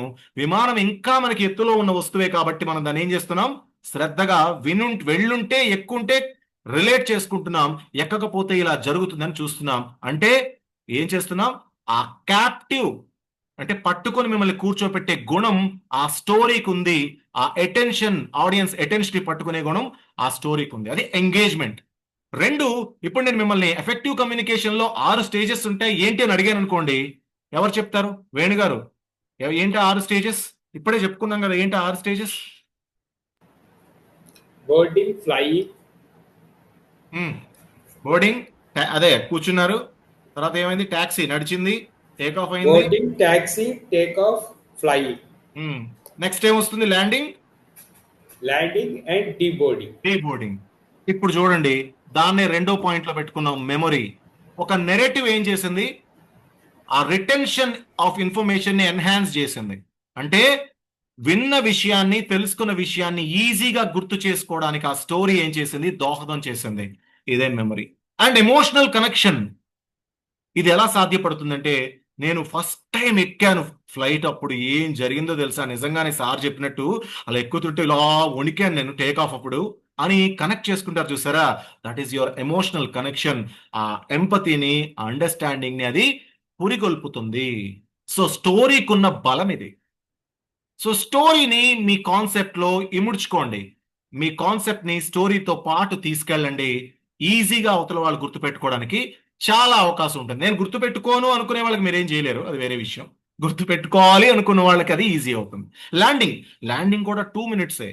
కానీ ఈ 2 మినిట్స్ ఆఫ్ ల్యాండింగ్ నే మనం ఏం చెప్తామంటే, ఏదర్ లాస్ట్ లో నేను క్లోజ్ చేసేటప్పుడు ఒక పంచ్ లైన్ తో, ఒక గొప్ప విషయంతో, లేదా ఒక గొప్ప సూత్రంతో ముగిస్తాను, లేదా అంటే మీకు ఒక రోల్ ప్లే ఇచ్చి చేయిస్తాను. ఇది ఎప్పుడు జరుగుతుందంటే, ఇది బయట ఆఫ్లైన్ లో మనం కలిసినప్పుడు ఈ రోల్ ప్లే జరుగుతుంది. ఏదైనా ఒక అవుట్కమ్ యాక్టివిటీ ఆఫ్లైన్ లో కలిసినప్పుడు చేస్తాం, కానీ ఆన్లైన్ లో యాక్టివిటీ సాధ్యపడదు. రూమ్స్ బ్రేక్అవుట్ చేయాలి, మనకి ఎక్కువ జనం ఉండాలి, రైట్, ఇవన్నీ కష్టపడతాయి. అందుకు మనం ఏం చేస్తాం, ఆన్లైన్ లో ఒక పంచ్ లైన్, ఒక గొప్ప కాన్సెప్ట్, గొప్ప సూత్రాన్ని మీ వైపు అలా విసిరి దాన్ని క్లోజ్ చేస్తాను, అయిపోయిందా అనిపించేలాగా. సో దీన్ని మనం ల్యాండింగ్ అంటాం. ఇంకా డీబోర్డింగ్ ఏం లేదండి, క్వశ్చన్ అండ్ ఆన్సర్స్. లాస్ట్ లో మనం ఒక 5 మినిట్స్ క్వశ్చన్స్ అడగండి అంటాం చూసారా, అది డీబోర్డింగ్. డౌట్లు ఉన్న వాళ్ళందరూ ఏం చేస్తారు, క్వశ్చన్స్ అడగడానికి క్యూ కడతారు. డౌట్లు లేని వారు బెల్ట్లు తీసుకొని ఎండ్ కొట్టి బయటకు వెళ్ళిపోతారు. ఇదే డీబోర్డింగ్, రైట్?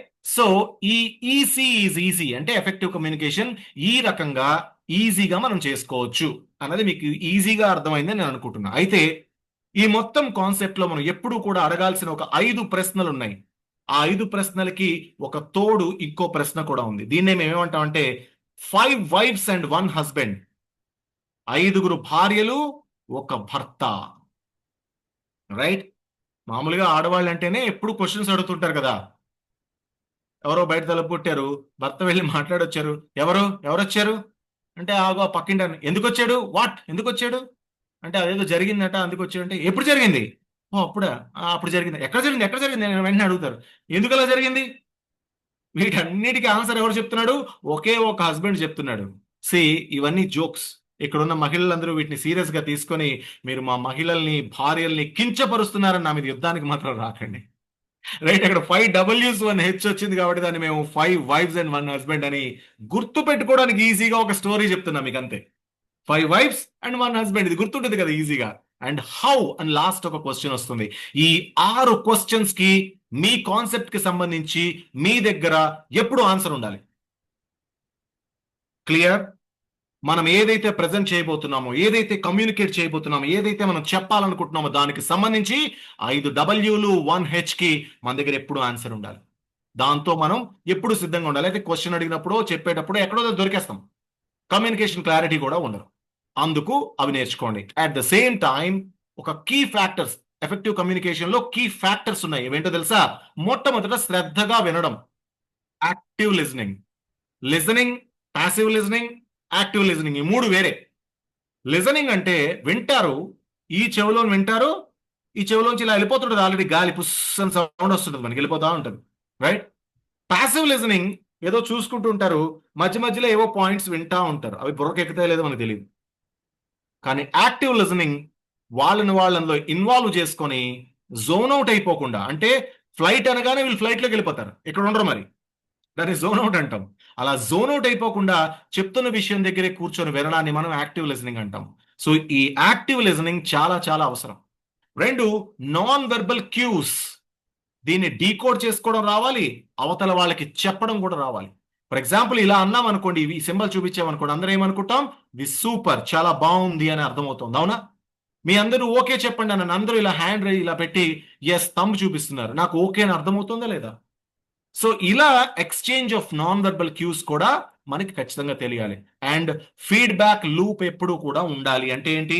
ఈ సెషన్ అయిపోయిన తర్వాత మీరేం చెప్పారనేది నేను ప్రదీప్ గారిని అడిగి తెలుసుకోవాలి.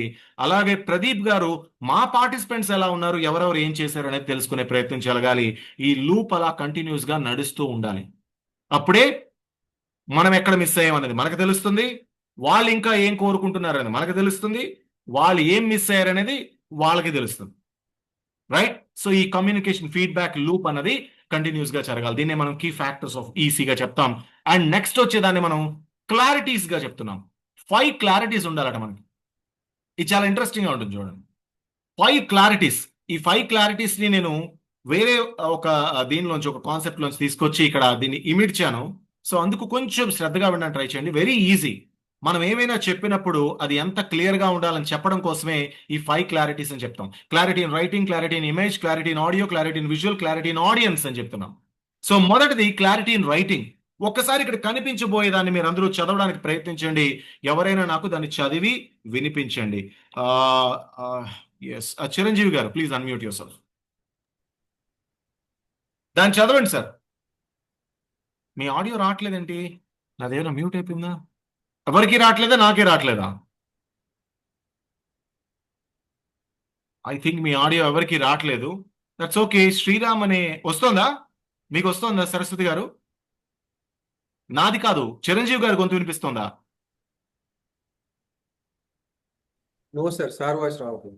రావట్లేదు. శ్రీరామ్తో మాట్లాడదాం. సార్ చిరంజీవి గారు ఒకసారి మీ టెక్నికల్ ఆడియో సంగతి ఒకసారి చూడండి మీరు. శ్రీరామ్ గారు అదొకసారి నాకు చదువుతారా? Crocodiles do not swim here. Okay, ఇప్పుడు మీకు ఏం అర్థమైంది? క్రోకోడైల్స్ ఇక్కడ స్విమ్మింగ్ చేయవని చెప్తున్నారు. ఎక్సలెంట్ అండి శ్రీరామ్ గారు, మీరు ఎక్సలెంట్ గా చెప్పారు దాన్ని. చాలా థ్యాంక్ యూ సో మచ్ అండి. అండ్ దుర్గా కుమారి గారు అన్మ్యూట్ చేసుకోండి. రాధే రాధే రాధే రాధే. చెప్పండి. ఇప్పుడు ఇందాక నా అబ్జర్వేషన్ లో మీరు రాధే రాధే అనడం విన్నాను, అందుకు రిపీట్ చేశాను. చెప్పండి, మీకేం అర్థమైంది? చదవండి అది. Crocodiles do not swim here. ఏమర్థమైంది మీకు? సో ఇక్కడ స్విమ్ చెయ్యవు అని చెప్పేసి చెప్పడం జరిగింది, అంటే అక్కడ ఉండవు అని చెప్పేసి అనుకో. అంటే అక్కడ క్రొకడైల్స్ లేవు. Yes. Good, thank you so much. And ఇంకొకరి దగ్గరికి వెళ్దాం. చిరంజీవి గారు మీ మైక్ పనిచేస్తుందా ఇప్పుడు? తెలియదు సార్, ఓపెన్ చేస్తే గానీ. ఓపెన్ చేయండి ఇప్పుడు ఒకసారి చూద్దాం. Unmute your self. చిరంజీవి గారు వచ్చేలోగా మనం సార్ వినపడుతుందా?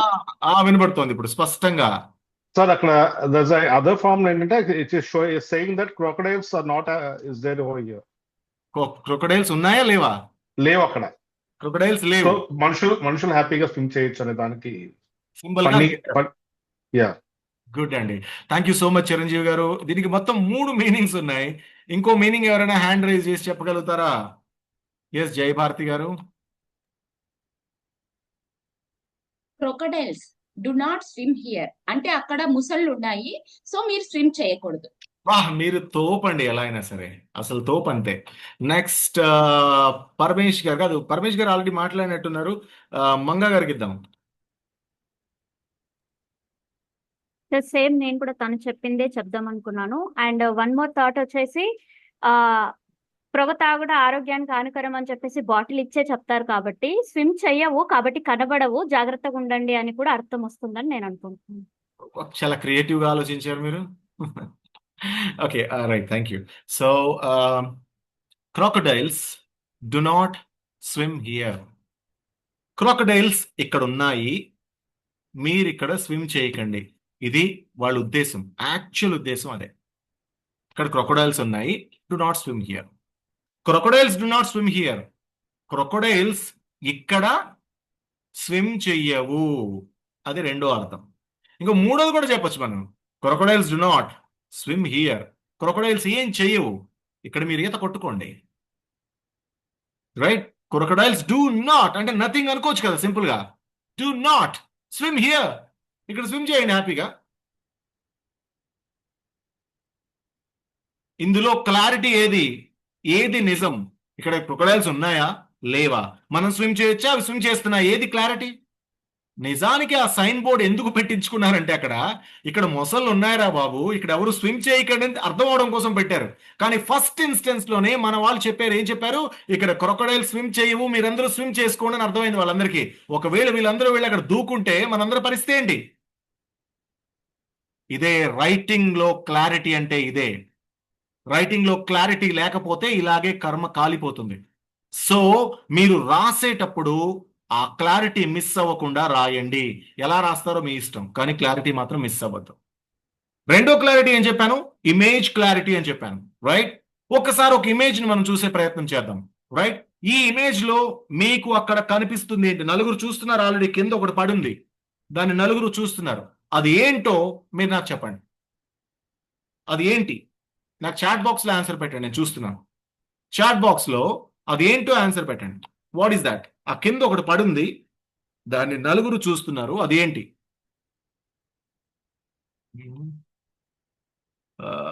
Second letter G 9 6 letter G 6 or 9. Okay, cool. ఇంకా అంతేనా? అయిపోయి ఆన్సర్స్? ఇంకెవరు రాయట్లేదా? కమాన్, మిగతా వాళ్ళు కూడా ఆన్సర్ చేయండి. Let's not waste the time because 8:49 అయిపోయింది. రైట్? ఓకే, కొంచెం ముందుకు వెళ్తాను మీకు కొంచెం కన్ఫ్యూజన్ తగ్గించడానికి. చూడండి వాళ్ళు నలుగురు ఏమనుకుంటున్నారు. ఏమంటున్నారు? ఒకడేమంటున్నాడు it's 9, it's 6. Right? It's Google. ఒకరు చెప్తున్నారు ఇట్స్ గూగుల్ అని. రైట్? ఇంకొకరు అంటున్నారు ఇట్స్ ఏ జీ అంటున్నారు. రైట్? ఇందులో ఏదైనా కరెక్ట్ అవ్వచ్చు, ఇందులో ఏది కరెక్ట్ కూడా కాకపోవచ్చు మై డియర్ ఫ్రెండ్స్. ఒకసారి చూడండి, అది it's a coat hanger. It's not G, it's not 6, it's not 9, it's not Google, it's a coat hanger. చూసారా? ఇదే ఇమేజ్ క్లారిటీ అంటే. సో మీరు చూపించే మీ పీపీటీలో ఇమేజెస్ కూడా ఇంత కన్ఫ్యూజింగ్ గా ఉండకూడదు, క్లియర్ గా ఉండాలి. ఏ ఇమేజెస్ చూపిస్తారనేది మీ ఇష్టం, I don't mind. Right? And next వస్తుంది ఆడియో క్లారిటీ. ఈ ఆడియో క్లారిటీకి మీకు చిన్న క్లిప్ వినిపిస్తాను, ఆ క్లిప్ ని మీరు డీకోడ్ చేసి అది ఏం చెప్పాను అనేది మీరు నాకు చెప్పాలి. రైట్? వినండి శ్రద్ధగా, వినడానికి ట్రై చేయండి. Hang him not leave him, hang him not leave him, hang him not leave him. వినపడిందా? Hang him not leave him, వినపడిందా? Hang him not leave him. Right, Venu చెప్పండి. Hang him, don't leave him. Wow. Right, ఇంకా ఇంకా okay, నేనే చెప్తాను మీకు. ఒక కోర్టులో ఒక కచేరీ నడుస్తోంది. ఒక మర్డర్ కేసులో ఒక కిల్లర్ ఉన్నాడు, వాడు బోన్లో నిలబడ్డాడు, వాడి పైన కేసు అంతా జరిగింది, వాదనలని విన్న జడ్జి ఒక తీర్పు ఇచ్చారు, hang him not leave him అని. Right? Hang him not leave him. Okay, కింద కూర్చున్న typist hang him not comma leave him అని టైప్ కొట్టాడు. జడ్జ్మెంట్ బయటకు వచ్చింది, వీడు కూడా బయటకు వెళ్ళిపోయాడు. బట్ జడ్జ్ యొక్క ఉద్దేశం ఏంటి? Hang him, not leave him. కానీ ఆయన ఫ్లాట్ గా hang him not leave him అని చెప్తే కింద కూర్చునే వాడికి ఎక్కడ కామ పెట్టాలో ఎలా తెలుస్తుంది? వాడికి నచ్చిన చోట ఆడ పెట్టుకున్నాడు, వీడు వెళ్ళిపోయాడు. This is called audio clarity. ఇది సింపుల్ గానే ఫన్నీగానే అనిపించవచ్చు, బట్ చూడండి ఆడియో క్లారిటీ మిస్ అయిందా? ఒక్క పంక్చుయేషన్ మొత్తం మీనింగ్ ని మార్చి పడేసింది. సో మాట్లాడేటప్పుడు కూడా జాగ్రత్త, ఎక్కడ ఆపాలి, ఎక్కడ పెంచాలి. అదేదో సినిమాలో ఏమంటాడు, ఎక్కడ నెగ్గాలో కాదు ఎక్కడ తగ్గాలో తెలిసినోడే మంచి కమ్యూనికేటర్. అంటే ఏంటి? ఎక్కడ పిచ్ డౌన్ చేయాలి, ఎక్కడ కామా పెట్టాలి, ఎక్కడ కరెక్ట్ ఫ్లోలో ఇవ్వాలి, అది తెలియాలి. ఇది ఆడియో క్లారిటీ. అండ్ లాస్ట్ వచ్చి వీడియో క్లారిటీ, రైట్? దీన్నే మనం విజువల్ క్లారిటీ అంటాం. ఒక్కసారి ఇక్కడ మీకు ఒకటి నేను చూపిస్తాను, అందులో ఏమున్నాయో నాకు మీరు చెప్పాలి. ఓకే, అందులో మీకు ఏం కనిపిస్తున్నాయో నాకు చెప్పాలి. See this. ఏం కనిపిస్తున్నాయి మీకు అక్కడ?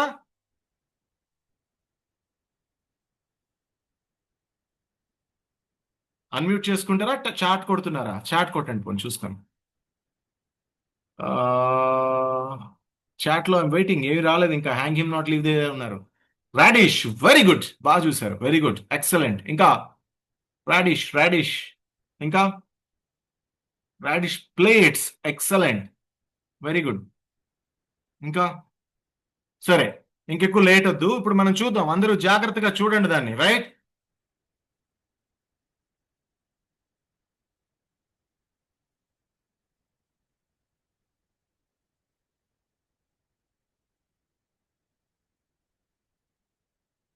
మరొకసారి చూస్తారా సరదాగా? మరొకసారి చూడండి. ఓకే, మళ్ళీ ప్లే చేస్తాను. మీరు చూసింది చాలా కరెక్టే, చూడండి ఒకసారి. ఆ రాడిష్ చూడండి ఎలా లేచిందో.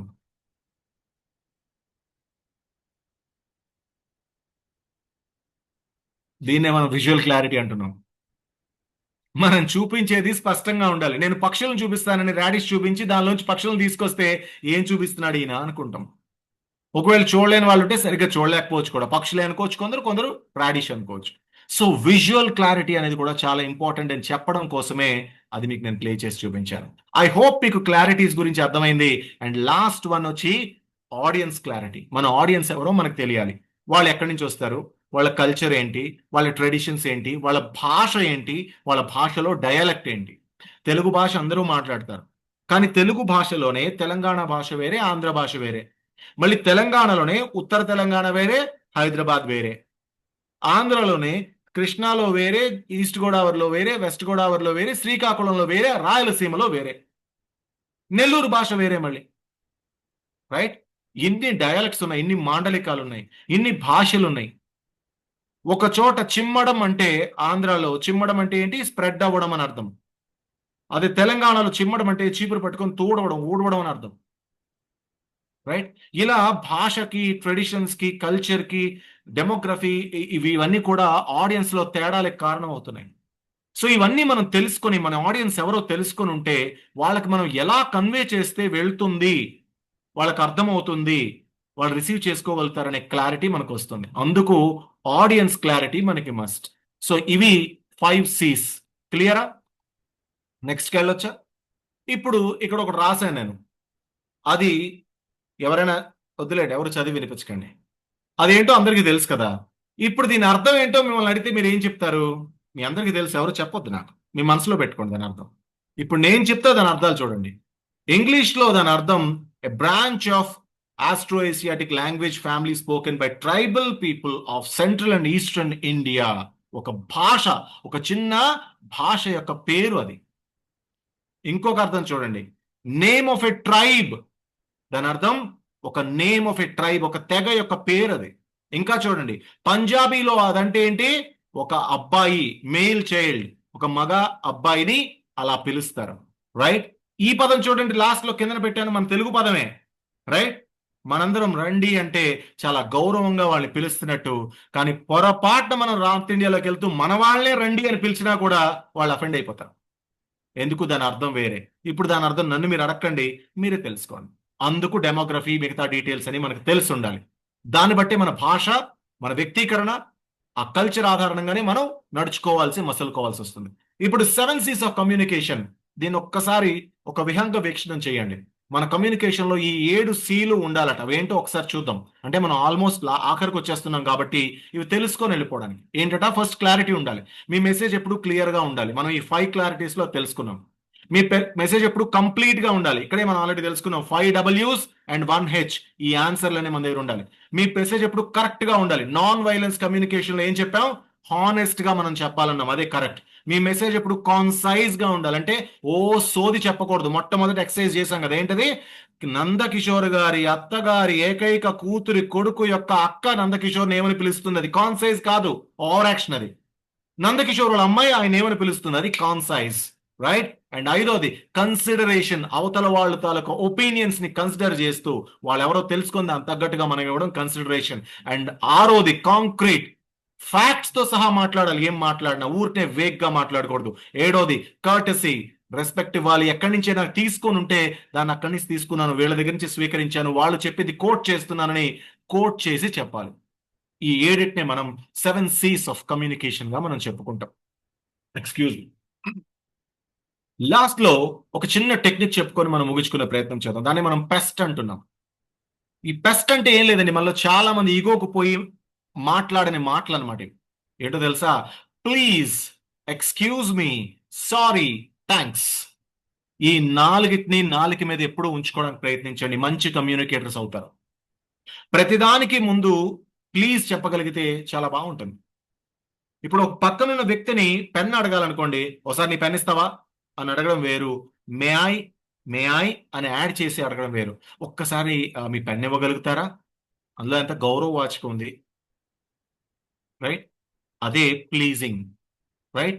ఒకవేళ మనం ఎవరి ద్వారా ప్లీజ్ అయినా ఏదైనా ప్లెజర్ కూడా ఎక్స్ప్రెస్ చేయొచ్చు, రైట్. ఈ పీని గుర్తుపెట్టుకోండి. అండ్ ఎక్స్క్యూజ్ మీ, అవతల వాళ్ళని మీరు ఇబ్బంది పెట్టినా పెట్టకపోయినా వాళ్ళని మీరు ఏదో రకంగా టచ్ చేయబోతున్నారంటే వాళ్ళని ఎక్స్క్యూజ్ చేయమని అడగడం నేర్చుకోండి. లేదా అవతల వాళ్ళు మిమ్మల్ని ఎక్స్క్యూజ్ చేయమని అడుగుతున్నారనుకోండి, ఎక్స్క్యూజ్ చేయడం అలవాటు చేసుకోండి. Next, sorry. తప్పు చెప్పినా, అవతల వాళ్ళకి ఏ చిన్న ఇబ్బంది కలుగుతోంది అనిపించినా, కలిగించేసినా సారీ చెప్పడం అలవాటు చేసుకోండి. అండ్ ఫైనల్లీ, మీరు ఏది పొందినా, చిన్నది పెద్దది ఏదైనా కొంచెం పొందినా థ్యాంక్స్ చెప్పడం మర్చిపోకండి. సో ఈ పెస్ట్ యొక్క ప్రభావం చాలా ఎక్కువ ఉంటుంది. మీలో చాలా మందికి తెలుసు, చాలా మంది ఇది ఫాలో అవుతుంటారు. ఎవరైతే ఫాలో అవ్వట్లేదో వాళ్ళు మాత్రం ప్లీజ్ దీన్ని తీసుకోండి. ఏమంటున్నాను, ప్లీజ్ దీన్ని తీసుకోండి. Okay. And last but not least, buttering is bettering. అంటే అవతల వ్యక్తులకి కాస్త మనం వెన్న పూయడంలో ఎటువంటి తప్పు లేదు. ఆ వెన్న పూయడానికి మనం వాడే పదాలేంటి, కైండ్లీ అడుగుతాం కదా, కైండ్లీ ఏదైనా ఇవ్వండి నాకు అని అడుగుతాం కదా ఇంగ్లీష్లో. సో ఈ కైండ్లీ అనే దాన్ని మనం మన భాషలో చేర్చుకోవడం, రిక్వెస్ట్ మేనర్ని మనలో మన భాషలో చేర్చుకోవడం, అవతల వ్యక్తుల్ని లేదా అంటే వాళ్ళ మనోభావాల్ని ప్యాంపర్ చేయాలి, ట్యాంపర్ చేయకూడదు. అంటే కాస్త బుజ్జగించి లాలించి మాట్లాడాలి తప్ప దాన్ని చింపి చాట చేసి వాళ్ళని హర్ట్ చేసే పని చేయకూడదు. ఇది ఒక ఎఫెక్టివ్ కమ్యూనికేటర్, ఒక గుడ్ లీడర్ కూడా అదే చేస్తాడు. అనవసరంగా అంటే ప్రతి చిన్నదానికి స్ట్రాంగ్ వర్డ్స్ వాడడు. ఎంత వీలుంటే అంత ప్యాంపర్ చేయడానికి ట్రై చేస్తాడు. ఆయన మీ బాస్ అయి ఉండొచ్చు, వెంకటేశ్వరరావు గారు కొంచెం ఇవాళ అది కంప్లీట్ చేసేయండి ప్లీజ్ అంటాడు. తెలివైన బాస్. అలా 3 సార్లు చెప్పినా వెంకటేశ్వరరావు కంప్లీట్ చేయలేదనుకోండి, వెంకటేశ్వరరావు గారు అయిందా, అప్పుడు మారుతోంది టోను. కానీ మొదటి 3 సార్లు ప్లీజింగ్ గానే ప్యాంపర్ చేస్తూనే వెళ్తారు. అదే గుడ్ లీడర్ యొక్క లక్షణం. And we are communicators. Effective communication లో ఇది మస్ట్. దీన్ని మనం ఎట్టి పరిస్థితుల్లో అలవాటు చేసుకోవాల్సిందే మై డియర్ ఫ్రెండ్స్.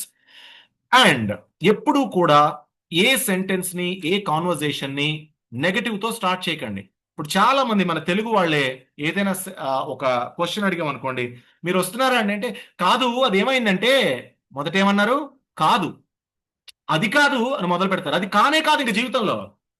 నువ్వు మొదలు పెట్టడమే కాదు అది కాదు అని మొదలు పెడితే ఏ పనైనా ఎందుకు అవుతుంది, కాదు. సో ఈ కాదు, లేదు, నో అనే పదాలని ఊరికనే వాడకండి, అవి చాలా వాల్యుబుల్. ఎస్, అవును, యాక్చువల్లీ ఏమైందంటే అవును అని మొదలు పెట్టండి. అంతే తప్ప కాదు అని మొదలు పెట్టడం మానుకోండి. అది మీ మైండ్ సెట్ ని మార్చేస్తుంది, తెలియకుండా నెగటివ్ మైండ్ సెట్ తీసుకెళ్ళిపోతుంది. కాదు కాదు కాదు కాదు కాదు విని అన్నిటికీ నెగిటివ్ సమాధానాలు చెప్పడం అలవాటైపోతుంది. దాన్ని మీరు మార్చుకోవాలి రూట్ లెవెల్లో. అండ్ ఇక్కడ 2 రకాలు ఉన్నాయి, నెగిటివ్ అండ్ పాజిటివ్. చూడండి, సారీ ఫర్ ద ట్రబుల్ అని మనం చెప్తాం. ఒకవేళ నేను లేట్గా వచ్చాను ఇక్కడికి, sorry for the trouble, sorry for keeping you waiting అని చెప్పేది అన్నాను అనుకోండి, అది నెగిటివ్ అనుకుందాం. దానికి పాజిటివ్ గా కూడా చెప్పొచ్చు. థ్యాంక్స్ ఫర్ బేరింగ్ మీ, ఇంతసేపు మీరు నా కోసం వెయిట్ చేశారు, లేదంటే ఇంకేదో చేశారు, థ్యాంక్స్ ఫర్ బేరింగ్ మీ. చూడండి, ఇది పాజిటివ్. అంటే నేను సారీ చెప్పొద్దని చెప్పట్లేదు, సారీ అవసరమే, కానీ ఇది మనం వీలైనంత పాజిటివ్ గా ప్రజెంట్ చేయడానికి ట్రై చేయాలి అంటున్నా. సో నెగటివ్ వదిలేసి పాజిటివ్ చుట్టూ మీరందరూ తిరుగుతూ ఎఫెక్టివ్ కమ్యూనికేటర్స్ గా మారతారని మనసారా ఆశిస్తూ ఈ సెషన్ ఇక్కడ ముగిస్తున్నా. ఇందాక చెప్పా కదా, లాస్ట్ లో ఒక పంచ్ ఇచ్చి వెళ్ళిపోవాలని. ఆ నెగటివ్ పాజిటివే. కాదు అనగానే మీరు అందరూ కనెక్ట్ అయ్యారు లేదా? చాలా మంది విని ఉంటారు కాదు కాదని. ఆ పంచ్ మీకు ఇచ్చి నా సెషన్ నేను క్లోజ్ చేస్తున్నా. ఇది కూడా ఎఫెక్టివ్ కమ్యూనికేషన్ లో ఒక సూత్రమే. Thank you so much. మీకు ఏమైనా అనుమానాలు ఉంటే ప్రశ్నల రూపంలో, మనం ఇందాక అనుకున్నాం Q&A, డీబోర్డింగ్ చేసుకుందాం క్వశ్చన్ అండ్ ఆన్సర్స్ రూపంలో. హ్యాండ్ రైజ్ చేయండి. మీ క్వశ్చన్స్ నాకు తెలిస్తే ఆన్సర్ చేస్తాను, తెలియకపోతే తెలుసుకొని చెప్తాను. Right? Thank you so much.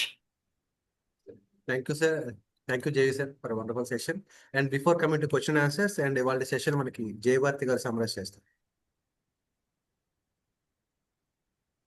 Madam మ్యూట్లో ఉన్నారు.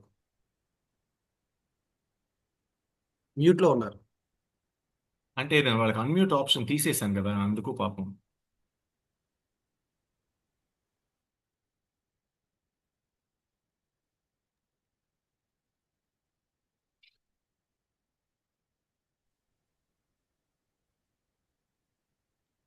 శ్రీరామ్ గారు, happy thank you evening sir. Sriram గారు. Thank you sir. Thank you so much. ఇవాళ మీ సెషన్ ఎక్స్ట్రాడినరీగా ఉంది. మీ ఎక్స్ప్రెషన్స్ కానీ, మీ స్పీకింగ్ స్టైల్ అవుట్ స్టాండింగ్ గా ఉంది సార్. ఇవాళ మీ సెషన్ ఎంత యాక్టివ్ గా, ఇంట్రెస్టింగ్ గా అందరినీ ఎలా ఆకట్టుకుందంటే, ఆ కమ్యూనికేషన్ స్కిల్స్ ఎంత ఇంపార్టెంట్ అనేది ఎంత అద్భుతంగా చెప్పారంటే, రియల్ లైఫ్ ఎగ్జాంపుల్స్ చెప్తూ చెప్పారు. వీటిలో ఎఫెక్టివ్ కమ్యూనికేషన్ లో మెయిన్ అందరికీ ఇది తెలిసిందనేసి, లిజనింగ్ గురించి, స్పీకింగ్ గురించి, రైటింగ్ గురించి, రీడింగ్ గురించి చెప్పారు. కీ ఎలిమెంట్స్ అనేసి యోయో అనే పదంతో స్టార్ట్ చేశారు. తర్వాత నాన్ వైలెంట్ కమ్యూనికేషన్ చాలా ఇంపార్టెంట్ అని చెప్పారు. అవి ఏంటంటే అబ్జర్వేషన్ గానీ, ఫీలింగ్ గానీ, నీడ్స్ గానీ, రిక్వెస్ట్ అని చెప్పారు. తర్వాత వీటిల్లో ఉండే ఎఫెక్టివ్ కమ్యూనికేషన్ స్కిల్స్ 2 parts అని చెప్తూ, ఎక్స్ప్రెసింగ్ హానెస్ట్ అనేసి, తర్వాత రిసీవింగ్ ఎంపతి అనేసి, వాటిలో వేరియేషన్ ఏంటనేసి ఎగ్జాంపుల్స్ తో చెప్పారు. తర్వాత ఈసీ జర్నీలో మనకు ఎంత చక్కగా అది ఏరోప్లేన్ ది మీరు ఎగ్జాంపుల్ గా చెప్పారంటే, boarding, taxi, take off, flying, landing, deboarding, ఇవి 6 చెప్తూ తర్వాత వాటిల్లో ఎలా అనేసి ఒక విజువలైజేషన్ ని ప్రతి ఒక్కరికి చూపించారు. తర్వాత ఇంకేంటంటే ప్రతి ఒక్క స్పీకర్ కి వాళ్ళు ఏం టాపిక్ చెప్తున్నారు, ఎటువంటి క్వశ్చన్స్ వస్తాయి ఏంటి అనేది అందరికి ఈజీగా అర్థమయ్యే లాంగ్వేజ్ లో ఒక హస్బెండ్ 5 wives అంటూ ఎగ్జాంపుల్ గా చెప్పారు. తర్వాత ఇంకేంటంటే వీటిలన్నిటికి మన దగ్గర ఆన్సర్ ఉండాలి అనేసి అది ఒక ఫన్నీగా తీసుకుంటూ చెప్పారు. అది అందరికి ఆకట్టుకుంటుంది.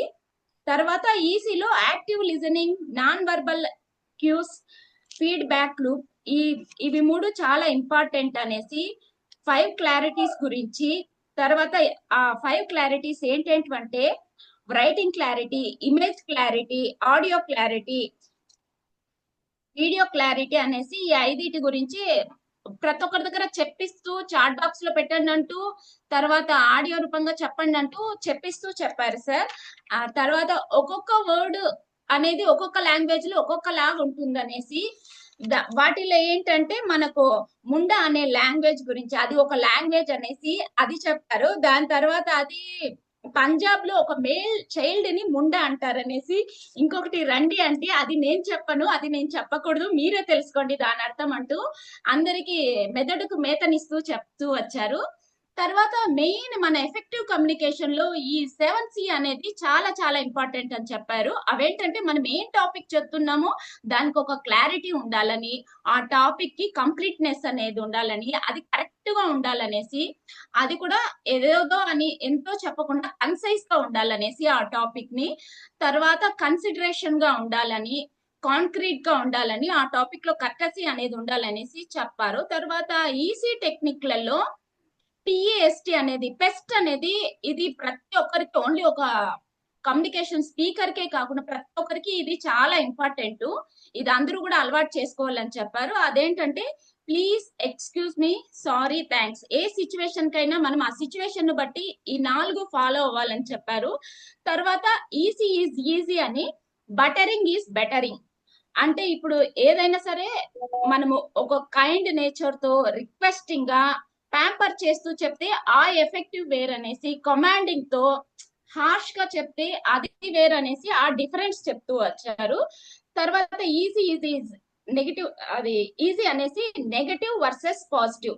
మనం ఎప్పుడు కానీ నో అనే దాన్ని అది వదిలేసుకోవాలి, ఏదైనా పాజిటివ్ తో స్టార్ట్ చేయాలనేసి లాస్ట్ లో ఈ అద్భుతమైన చిట్కాను మా అందరికి అందించినందుకు మా హృదయపూర్వక ధన్యవాదాలు sir.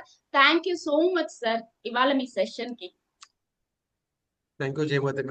Thank you very much for wonderful summarize. Session మొత్తం రిపీట్ చేశారు. And participants, it's your time. JV sir మనతో ఉన్నారు. క్వశ్చన్స్ కానీ మీకు క్వశ్చన్ ఆన్సర్స్ ఏమన్నా కానీ 1 or 2 సార్ మీరు అడగవచ్చు. శ్రీరామ్ గారు హ్యాండ్ రైజ్ చేసి దించేశారు. పరమేష్ గారు చెప్పండి.